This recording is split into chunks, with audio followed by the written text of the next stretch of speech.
Alright, I've got my timer. I've got my notes. I've got my cat.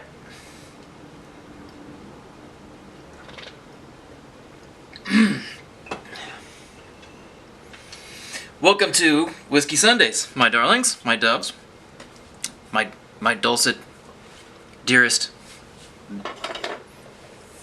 dudes. I got hit by a car this afternoon.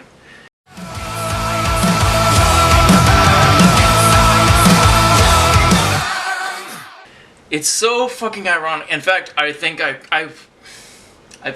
kind of karmically think I brought it on myself, because I've been allowing my anger and my resentment over the utter shittiness of all drivers to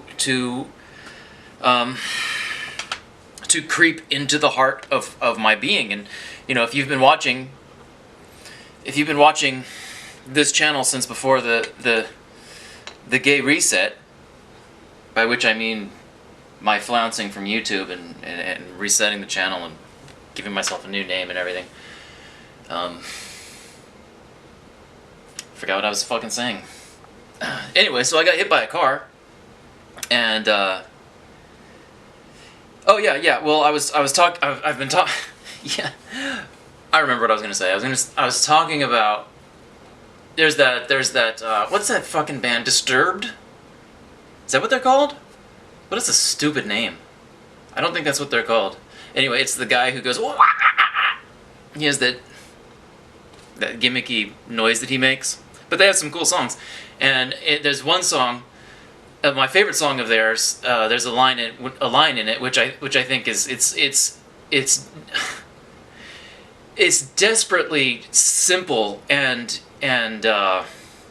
you know, almost cliche, but it's so potently true and necessary. And it's look inside and see what you're becoming. Look inside and see what you're becoming. And in the video, it's the vengeful one. It's about a supernatural being who comes down to Earth from space to destroy liars. I love it. I love that idea. And I pray and hope and wish that it's true in some way. But he's destroying liars who are using lies to turn the world into just a slavery-ridden war zone.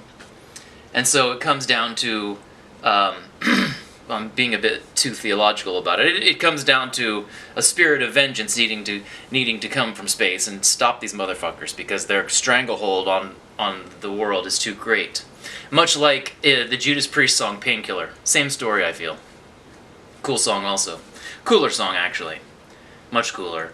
But it kind of gives me the... Anyway, so it says, look inside and see what you're becoming, and I think that's so desperately important. And you know, a year ago I started writing Electric Machines, and it's been wonderful. The freedom, the power, just the ability to the feeling like you're wearing a jetpack and just look at the clouds and go down a winding path at 40 miles an hour. It's glorious, absolutely glorious. But I have to deal with drivers, and they ruin it for me. They have been ruining it for me because they're so fucking stupid. So stupid. I mean, I went on this rant last week. I do want to do it again. But you start with someone who's already conceded the fact that they have to beg the government for the freedom to use a machine that they bought with their own money for tens of thousands of dollars. Oh, dear government, may I please have the right... Oh, please give me the freedom to use this machine to get around, to have my basic freedom and go to the beach and, oh, I don't know, maybe go... Oh, dear government, father, master, may I please... Oh... Just give me a treat, and I'll do whatever you want. Oh, let me drive my car. Oh, let me go outside. Oh, let me go in the store without wearing a mask. You're a piece of shit. You're an animal. You're a fucking pet. And that's the way that's the way the top assholes think of you. They think of you as a pet that they don't even love. You know, like your daughter's. I'm not talking about her, but like your child's pet Pomeranian who's a dick and you don't even like him, but you train him because he's an idiot, because he's a fucking dog. You hate him. That's the way the top assholes think of you. You beg for your freedom. So people who have, if you're willing to beg and pay tens of thousands of dollars and hundreds of dollars every month on top of that, just to have the freedom to go where you need and want using a machine that you bought and paid for, then you're already too stupid to be trusted with that machine. I did this rant last week. I'm sorry I'm doing it. But anyway, so I look inside and I see what I'm becoming, and I think that I brought this car accident on myself. Not that it was technically my fault, it was not. I was in the crosswalk, I had the right to go, I had a light, he didn't. He was supposed to stop, motherfucker ran me over. The cool thing about it was, it's the perfect way to get run over, because I roll up on his hood, and then roll down and go pancake on the concrete on my back, which I actually think it fixed my back. I think it popped my back into place. Feeling pretty good. I got a knot down by the top of my left butt cheek, but I think that'll go away. But the upper middle part was feeling kind of, because I type a lot, I end up sitting like this, and so the middle, and I needed to crack it back into place. Maybe I'll roll off the couch backwards and slam on the floor. Now the awesome thing about it was I look like the fucking Terminator, because I get hit twice. I go ka-ka, ka-ka. My bike wheel is bent in half, and it's a shitty intersection. It's way too busy for what it's built for. But I gotta tell you something. It's dope as fuck to get hit by a car and then in a dramatic looking way, and then get up, slowly dust yourself off, and in front of everybody, the whole fucking town, look the person, and while I'm getting up and checking my shit slowly and kind of awesomely, the guy's like, how much money do you want? How much money do you want? And as I'm listening to him say that, and I'm kind of taking my time but not going slowly, getting up and out of the intersection, I'm thinking, I'm gonna take the high ground right now. And when I got up, put my shoe back on, and I looked over at him and I just said, pull your head out of your ass. He goes, okay, and gets back in his car and drives away. That's awesome. That was awesome. So it's not too often you get the chance to look like the fucking Terminator, and then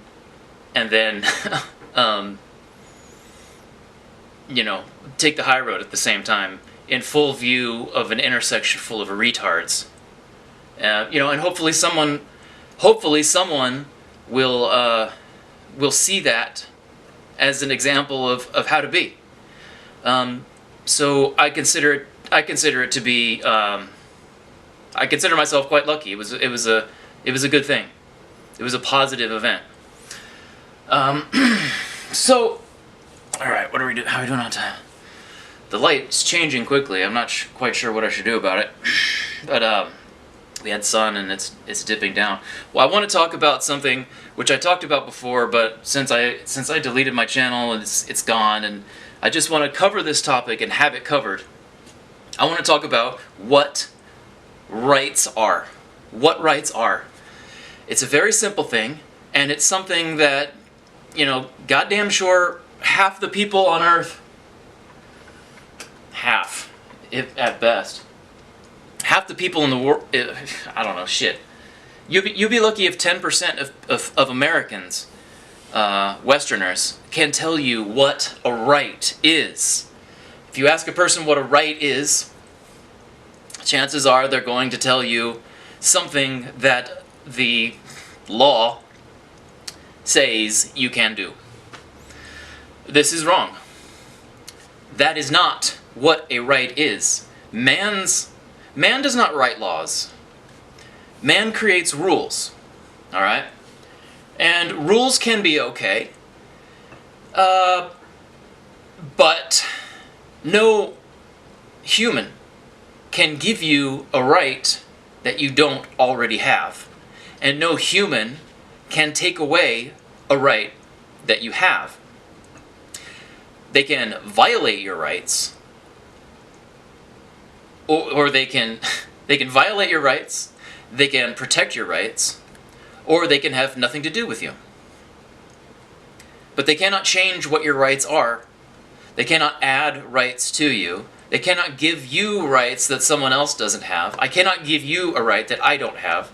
I can't give you I can't give you a right to violate someone else's rights. That doesn't make sense. A right is a thing that you can do without violating the free will of another sentient human.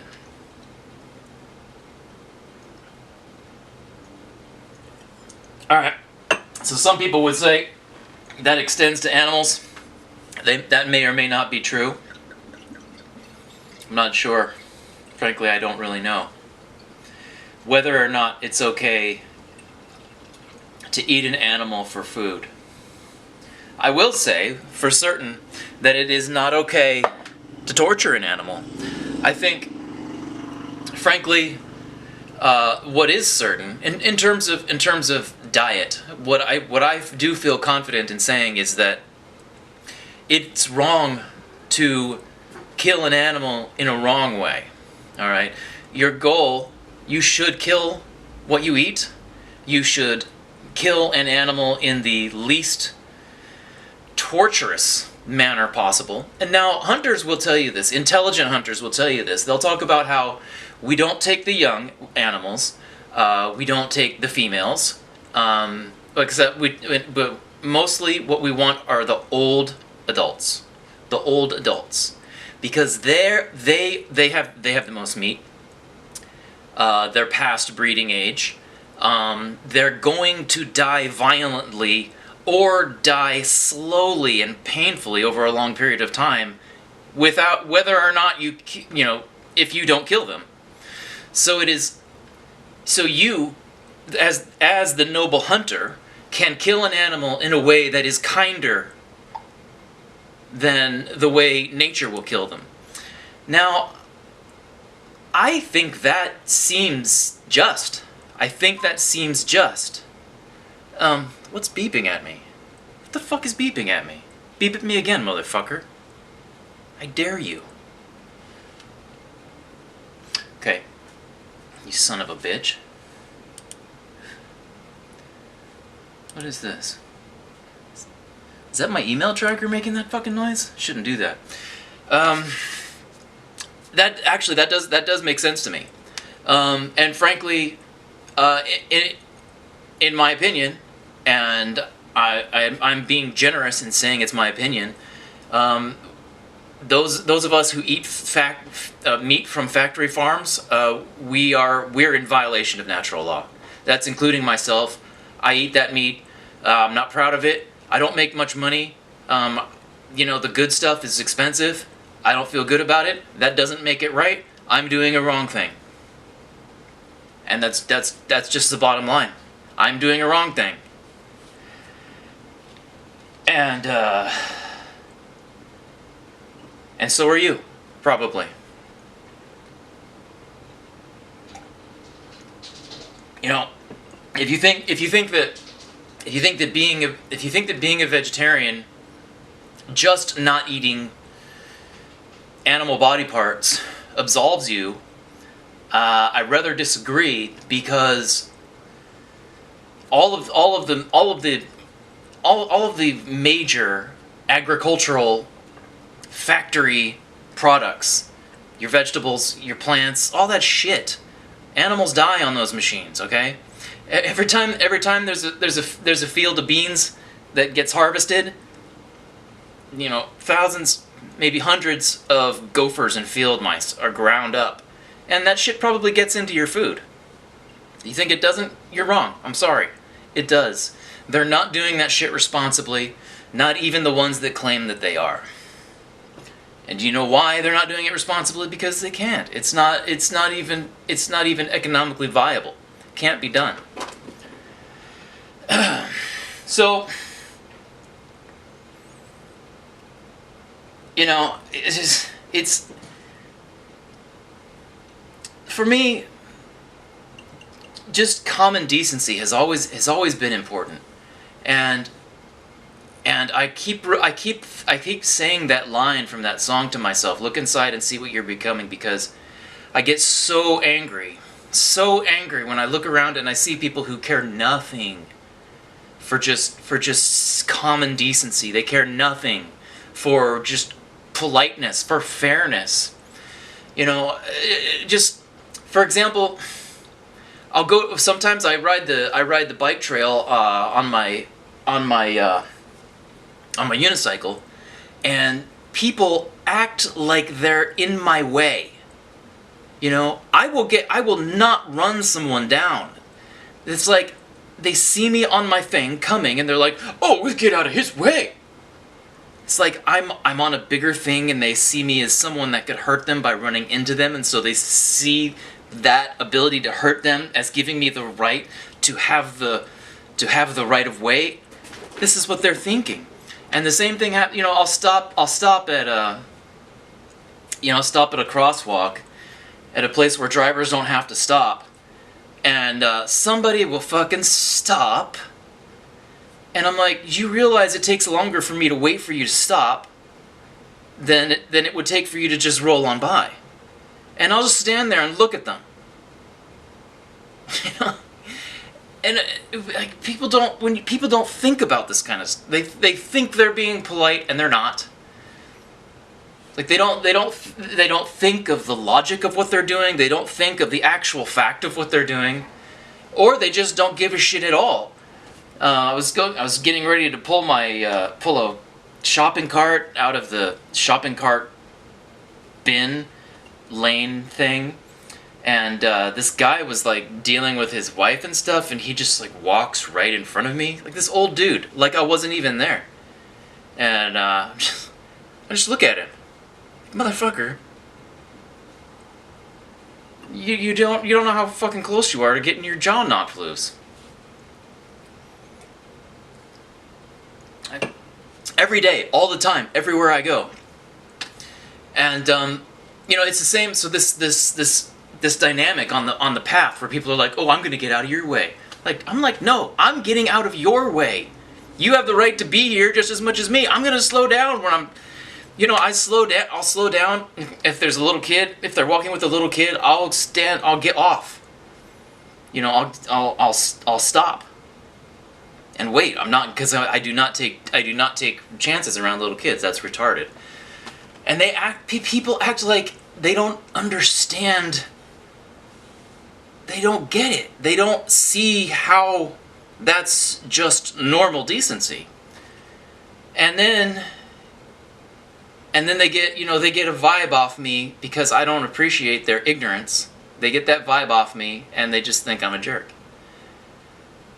And I don't know what to do about it. I don't know what to do about it. But I'm trying not to let hatred become who I am. I look inside and see what I'm becoming, and I just try to pull back from it. Whenever I get enough headspace to do so, I just try to pull back from that and not become hatred. It's not good. It's not good. So, it was like the night that cop parked right in front of my driveway, and I was drunk, and I went out there and I said, "Would you mind not parking in front of my driveway, please?" And his response was, "Is someone going to drive up the driveway soon?" It's like, what difference does that make? You just don't block someone's driveway, right? Like, he couldn't even get to, his brain wouldn't even go there. You just don't block someone's driveway. It's not about the practicality of the matter. It's about being a good neighbor. Like, this is just the way people are supposed to be, but they're not. They're not. That's gone. That's gone.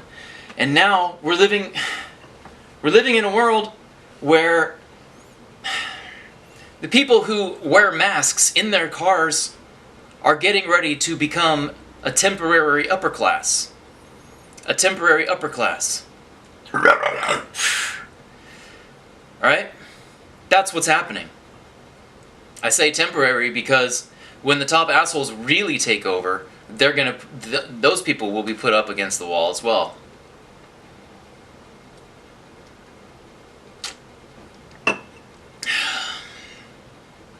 And this is the world we're all creating. We are creating this world together by refusing to say no. Now listen to me. No is a magic word. It is the lost word.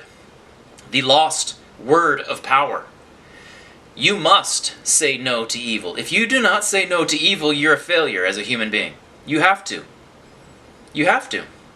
You have to say no.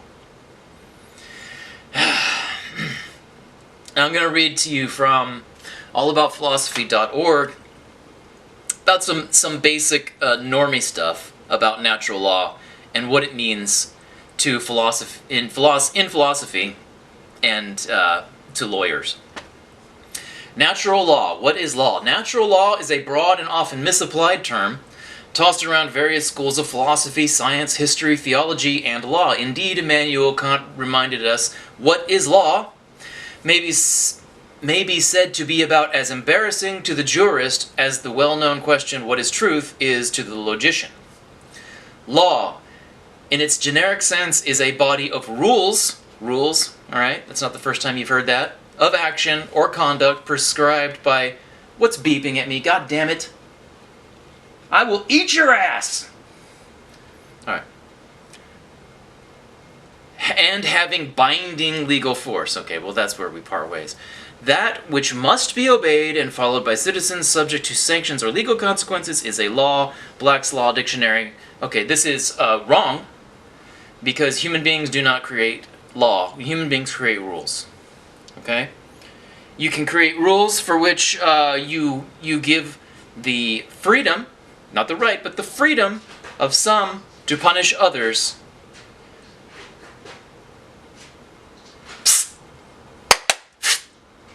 Kitty, don't! Kitty, don't! Shh, I'm gonna kill you. Squirt gun! Squirt gun! Stupid! You can't hide under that. I will squirt you. Yes, I will. Come here. I just want to squirt you in the face. It's no. I was tempted to say, I can't even spell it. I don't want to abuse the word. Jurisprudence is the philosophy of the law and how the law developed. Again, they don't know what they're talking about because humans don't create law. The universe holds law. You could say that, well, we'll get to that. That actually hurt a little bit. Jurisprudence is the philosophy of law and how the law developed. Natural law, a moral theory of jurisprudence. Natural law is a moral theory of jurisprudence which maintains that law should be based on morality and ethics. Natural law holds that the law is based on what's correct. Natural law is discovered, this is true, by humans through the use of reason and choosing between good and evil. Therefore, natural law finds its power in discovering certain universal standards in morality and ethics. Natural law, the history, the Greeks, Socrates, Plato, and Aristotle emphasized the distinction between nature, physics, and law, custom, and convention. What the law commanded varied from place to place, and what was by nature should be the same everywhere. Correct. Aristotle is considered by many to be the father of natural law.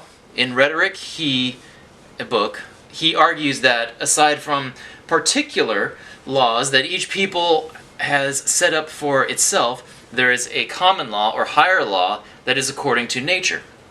The Stoics. The development of natural law theory continued in the Hellenistic school of philosophy, particularly with the Stoics. The Stoics pointed to the existence of a rational and purposeful order to the universe. That means by which a rational being lived in accordance with this cosmic order was considered natural law. Unlike Aristotle's higher law, Stoic natural law was different to the divine or natural source of that law. Stoic philosophy was very influential with Roman jurists, such as Cicero, thus playing a significant role in the development of Roman legal theory. The Christians, Augustine, equates natural law with man's pre-fall state. Very interesting. Therefore, life according to nature is no longer possible, and mankind must instead seek salvation through the divine law. See, that's a mistake, because natural law is divine law, and Christ's grace. See, I believe that that's a psyop. That's a lie. I think that's a lie. Gratian reconnected the concept of natural law and divine law. The human race is ruled by two things, namely natural law and usages. Mos, mores. Natural law is contained in the law and the gospel. By it, each person is commanded to do to others what he wants done to himself, and is prohibited from inflicting on others what he does not want done to himself. Decretum DC AC 1 CA 1140 AD. Natural law. In the end, where does law come from? The theory of natural law maintains that certain moral laws transcend time, culture, and government. Absolutely, they do. They are universal standards that apply to all mankind throughout time. These universal moral standards are inherent and discoverable by all of us, and form the basis of a just society. So see, there we go. The details of natural law are discoverable, okay, by all of us.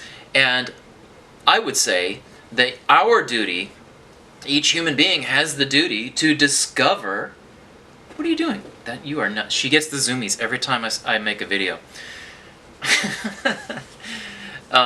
We have a duty to discover natural law every day of our lives. All right, by looking inside of yourself. All right, so I say it's done through spirituality and philosophy, because you have to know that the word of the Creator is written on your heart. You have to know that the consciousness behind your mind is made of the same stuff as the Creator, and you have to look into yourself to ask that voice whether it is right to do thing A or not do thing B at every moment in time. So, as Mark Passio has sometimes said, it's more efficacious to look at what is not a right and to not do things that are not rights. Okay, in the apophatic approach, so that by not doing things that we do not have the right to do, we can stay on the road of those things which are our rights. Now, let me restart my Camara. And do. That should have done it. Hope it did. Damn it. Piece of garbage. No, stupid. Fuck. Alright. Alright.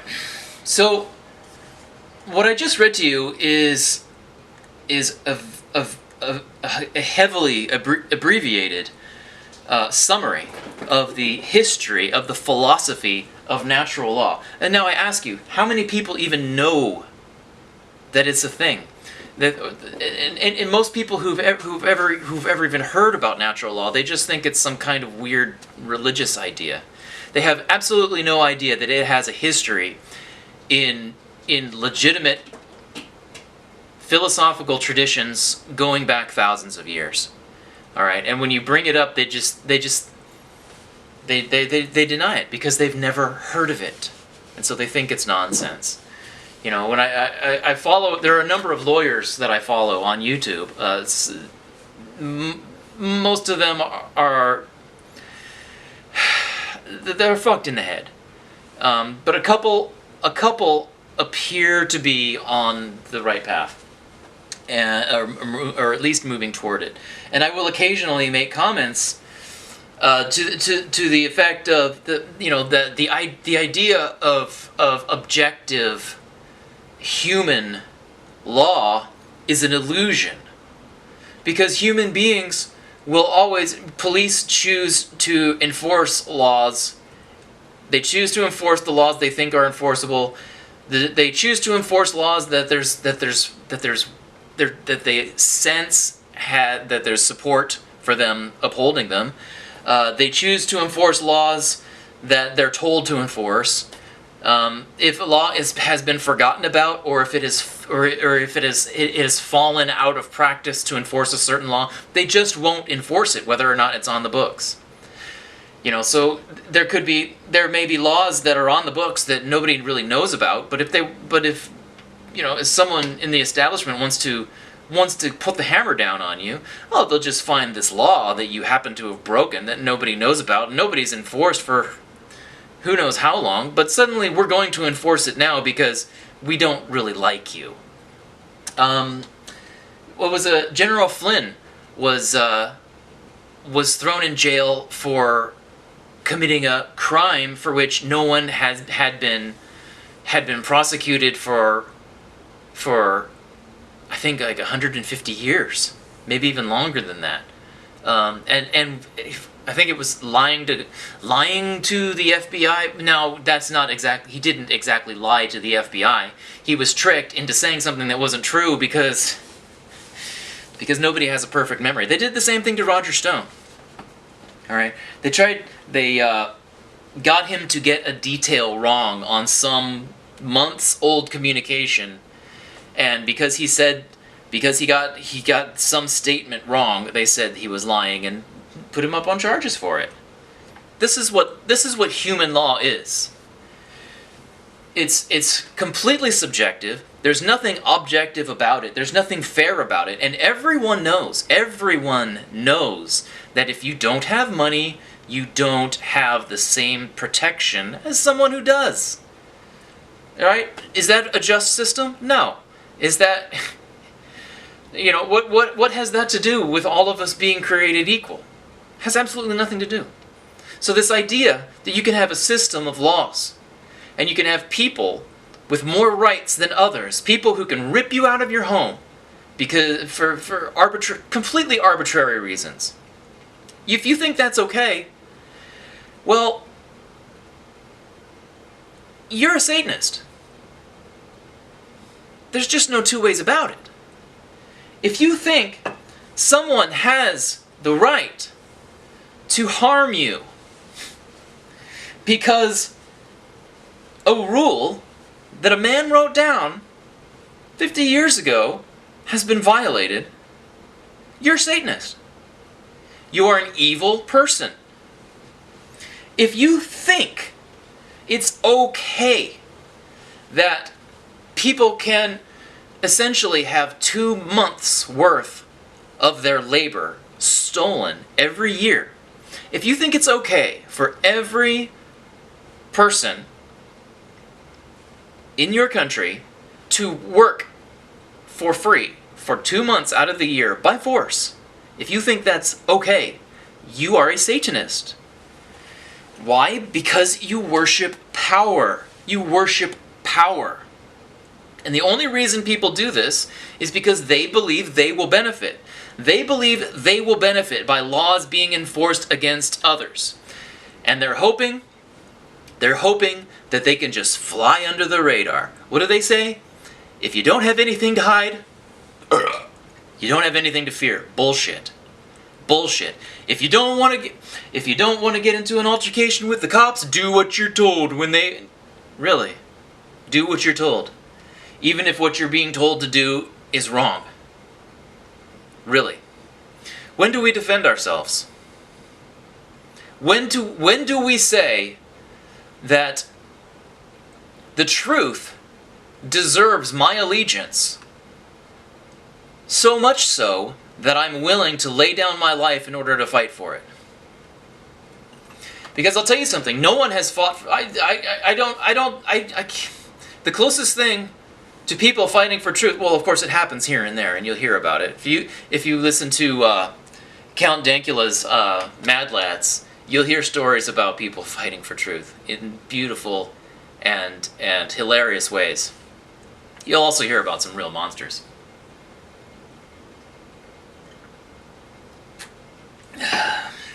But I ask you this.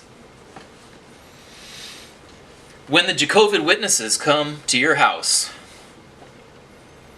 with armed escorts, okay, and you think that you can get away with not answering, when they kick in your door, are you going to let them stab you? Or are you going to fight them?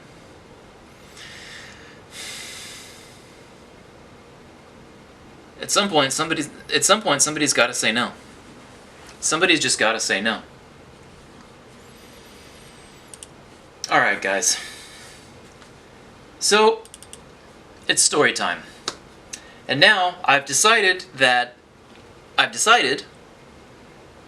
with Chapter 1, Part 2 of what was once called Black Cow, this story will now be called The Lost Novel. I'm never going to settle on a name. Who gives a shit? And now, Chapter 1, Part 2 of The Lost Novel, formerly called Black Cow, formerly called Amphetamine Jane, I think. Formerly called Great Black Cow. It is necessary to point out that Jim sees himself as a father figure to me. This is foolishness. Benign foolishness. The reason for this is the fact that I persistently act in an exploratory fashion, not aiming for personal gain as much as knowledge. When I get hurt, lose, or fail, however the average dink would see it, I call it learning. When I win, I call it a win plus learning. Jim calls it dumb luck and sees fit to counsel me. In this way, his vision is limited, but I've never met anyone who even remotely approves of my exploratory style. So I forgive him. He handed me a glass of homemade orange wine. Not too much, I said. Where we're going, I expect to have to pull some tight corners, and too much orange wine gives me speed wobbles. You don't get speed wobbles on a skateboard, he replied. I told him you would if you could do 45 miles an hour on a skateboard. That's insane, he said. It's worth it, I told him. And it's the best way to have a chance at spotting the white cat. Jesus, he said, are we chasing ghosts again? Listen to me, I said. Think about the way the cops are in this town. Think of the huge divide between the classes. Think about how much they hate the people living in the flats, especially the white people. Think of the crime, the way it's permitted. I know, he said.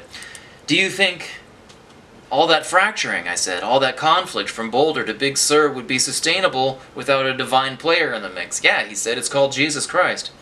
I took a long drag of my cigarette and told him, the white cat is real, and I am going to prove it to you. Fine, he said, but I want you to help me with those punks. At least stand watch or something. We agreed. We agreed that we would do his chore first and mine later. We waited until 5 in the morning, when most wastrels would be passed out. He put a mace gun in his left pocket, tucked a collapsible billy club into his pants, and said, that thing done charging yet? Yes, I told him. I'm unarmed. Have you got anything I can use? He gave me a small aluminum bat, short enough to fit into my backpack, just tight enough for the end to be visible and easy to grab. We rode to a building to the south of the squat op instead of to the west side, and pulled a similar position behind a bush. What do you want me to do? I asked. Just wait here and listen. If it sounds like I need help, consider giving it. Will do. He walked back around the building where we were leaning against and went in on the other side. I listened. He went in through a stone arch. I could hear the heels of his horse boots ring out like dead bells. He searched for what must have been a minute. Then his boot heels quit ringing out. I heard his voice but couldn't make out the words. Then the hiss of the mace gun, the clack of the club, opening one thud, a scream, another thud, and silence. He came striding out, calmly, with a wallet in his hand. He opened it while crossing the street, removed a piece of paper, and tossed the wallet into the hedges. I met him by the dumpster, extracted my wheel, and asked, easy, huh? There was only one of them, he said. I figure I gave him enough attention to teach the other one a lesson, too. You didn't mention the dog. I'm not stupid, he said, and handed me the paper he'd taken from the wallet. What's this? I asked, and then saw that it was Jane's number written on a square of toilet paper. He said Jane's fooling around with some shitty people. I didn't say anything. He said, you should stop trying to make it with her, Jacob. She's not taking care of herself, and she's not going to change. I still didn't say anything. End scene. Alright, so that's the lost novel. Last week I cut the part out where I read that to put into a playlist, and when it's complete you'll be able to watch the playlist and get a whole big chunk of the lost novel. You know, for your gyms and for your jimmies and kicks. And now, my darlings, on to the news. Why? It's unpleasant. I know, it's unpleasant. But the best way to keep an eye on the cult of the Black Sun is to follow the news. Alright? It's watching the news. It's watching the news that got me. It's watching the news and meditation that got me to stop being an atheist. Because I can see evil moving in current events. Okay? And you would too, if you paid attention. The moment it was announced that Joe Biden was going to be Trump's primary opposer for the White House, everybody knew that the left was only looking to install the most pliant political hack they could find. Even Barack Obama had made a comment during his second term to the effect that if you wanted something messed up, get Joe to do it.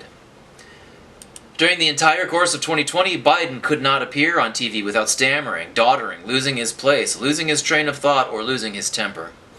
It was clear early on that this was a man who was not accustomed to being challenged. And it was even clearer that he couldn't handle a debate with Trump. There are even clips of Biden prior to the 2020 election saying that he would develop an illness during his term and be replaced. He did say that. I'm going to zoom in a little bit.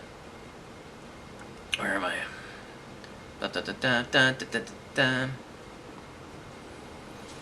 Saying that he would be replaced. There are also clips of him saying that they had pulled off the biggest election fraud operation in history. It's true. It was a Freudian slip, but he said it. Last week, a clip of Biden staggering toward a White House staff member near Air Force One came out, in which he appears to shout, "My butt's been wiped!" Admittedly, it sounds a bit more like, "My butt's been waxed," but that's not a great improvement.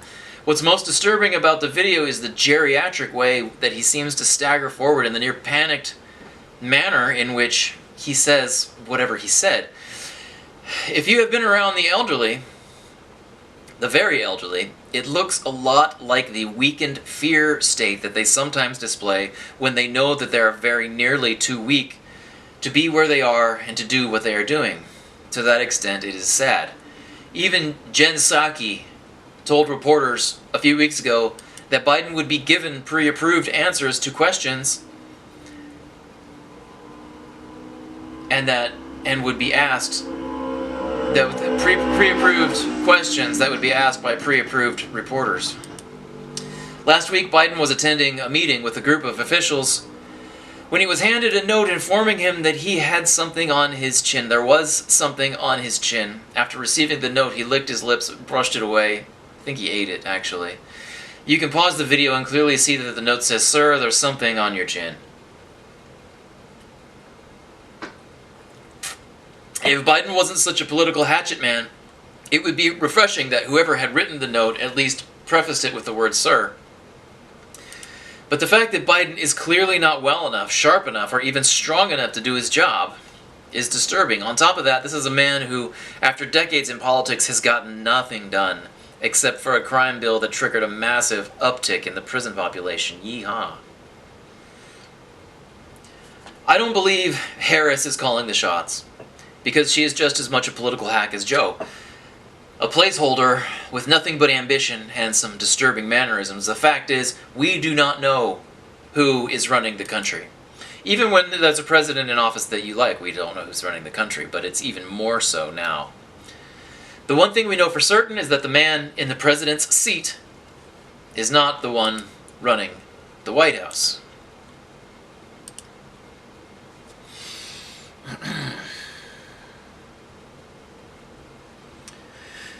My darlings, we are being perp-walked into a total medical tyranny.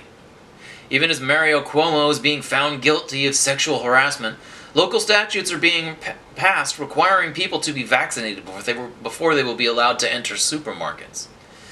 The party of medical lockdowns, the people who oversaw the largest transfer of wealth from small business to large business in history, are telling us that variant this, variant that, variant this plus, variant that plus, are whatever they need to say they are in order to frighten people into compliance.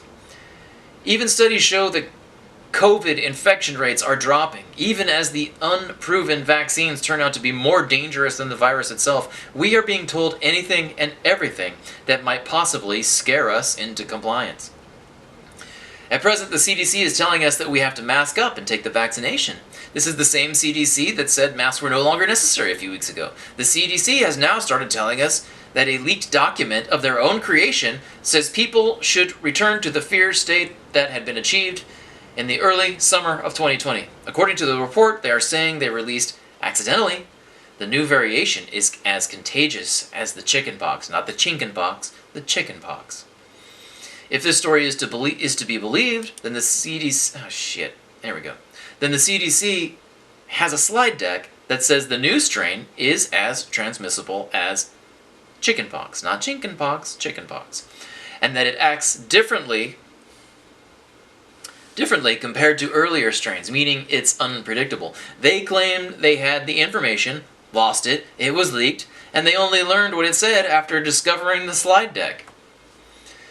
This is nonsense. It is an obvious psychological operation to trigger another mass panic. There's a kiss for you. If this artificial panic sets in, the next move will probably be for CNN to report that there is about to be a toothpaste shortage, so that every jumping monkey in the country immediately goes out and hoards as much crest as they can carry. Do you remember that last year when this started? The dicks on the news said there's going to be a toilet paper shortage, and what happened? All the jumping monkeys went out and bought up all the toilet paper.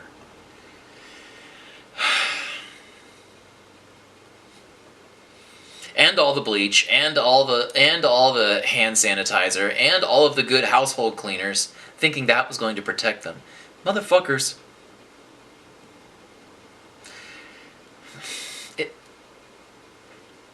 Never mind. According to Zero Hedge, the slide deck includes new science suggesting a new strategy for communicating the seriousness of the situation, noting that public trust in vaccines must be maybe subverted, when people learn about breakthrough infections. This is something we've never heard about before, this whole idea of breakthrough infections. The fact, basically, they invented a term to explain away the fact that the vaccines don't work. And if you get sick after being vaccinated, it's a breakthrough infection. Yeah, it's a breakthrough for the top assholes who created this weaponized virus. In one section, the slide deck declares that the war has changed, describing the Delta variant as if it were an entirely new virus. This is not the kind of language you would expect to see in an internal document. I believe it is a false alarm and a false leak. It is an attempt to make it seem as if the information was being withheld or was not fully known to the organization. We are meant to believe that they only looked at it after recovering it. It's insane. What about the authors and the researchers behind the studies used to compile the information? Why would we not have heard from them? The report appears to have made its conclusions and was complete before it was lost, and before it was found, and eventually read, if the story is to be believed, which it is not. However, though these are obvious lies, the majority of the public will believe them. Politicians will pretend to believe them, and more lockdowns will come, possibly accompanied by mandatory vaccination is.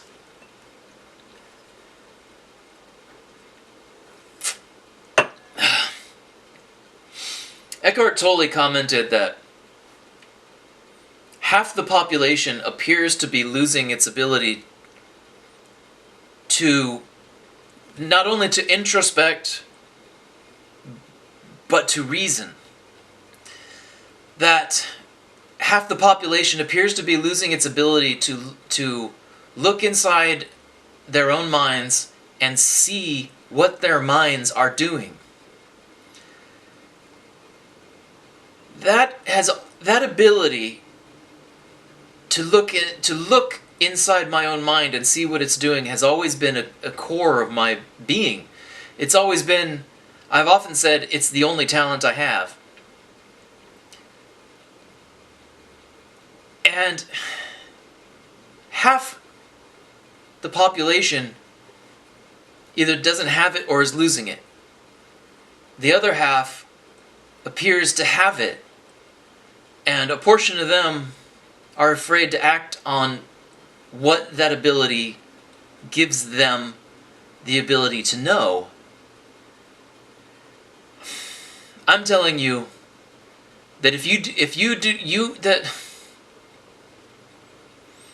you owe truth your life. You owe truth your safety. That's for sure. You owe truth your safety. And if we can't get at least 3% of people to stridently fight for the truth, then humanity is over.